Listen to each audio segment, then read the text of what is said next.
So, market అనాలిసిస్‌లో మనం ఏంటంటే market liquidity అనేది ఎంతుందనేది పక్కాగా చూసుకోవాలనమాట. బికాజ్ ఏదైతే మనం ఇన్వెస్ట్‌మెంట్స్ చేస్తూ ఉంటామో అదంతా దేనికోసం మన ఫ్యూచర్ పర్పస్ కోసం ఇన్వెస్ట్‌మెంట్ చేస్తూ ఉంటామనమాట. So, at a particular point of టైమ్‌లో మనకి మనీ అవసరం ఉన్నప్పుడు ఎంత ఈజీగా మనం cell చేయగలుగుతున్నాము.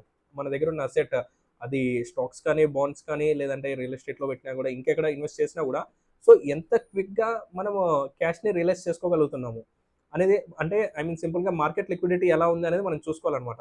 So, unless until market liquidity లేనప్పుడు మనం ఇన్వెస్ట్ చేస్తే ఏమైపోద్ది, మనకేదైతే టైంలో లిక్విడ్ ఆఫ్ క్యాష్ అవసరం ఉంటదో అది మన చేతికి రాదు. సో, అలా అది మనకు చాలా ఇబ్బందిగా అయిపోద్దనమాట. సో, అందుకే ఎప్పుడూ కూడా మనం ఇన్వెస్ట్‌మెంట్ చేస్తున్నప్పుడు మార్కెట్ లిక్విడిటీ అనేది ఎలా ఉందో చూసుకోవాలనమాట. సో, మార్కెట్ లిక్విడిటీ చూసుకోవడం కోసం మేజర్‌గా చేయాల్సిందేంటంటే ఎస్పెషల్లీ ఇన్ ద స్టాక్ మార్కెట్‌లో లిక్విడిటీ ఉందా లేదా చూసుకోవడానికి మనం ఏం చేయాలి? వాళ్ళ యొక్క బిడ్ అండ్ ఆస్క్ స్ప్రెడ్ ఎలా ఉంది? వాల్యూమ్ ట్రేడింగ్ ఎలా ఉంది? మార్కెట్ డెప్త్ చూసుకోవాలి. అండ్ ఇంపాక్ట్ కాస్ట్ ఎలా ఉంది? సో, ఈ 4 థింగ్స్ మనం ఎప్పుడైతే చూసుకోగలుగుతామో, అప్పుడు మార్కెట్‌లో ఏ కంపెనీలో అయినా గూడా మనం ఈజీగా ఇన్వెస్ట్‌మెంట్ చేయొచ్చు.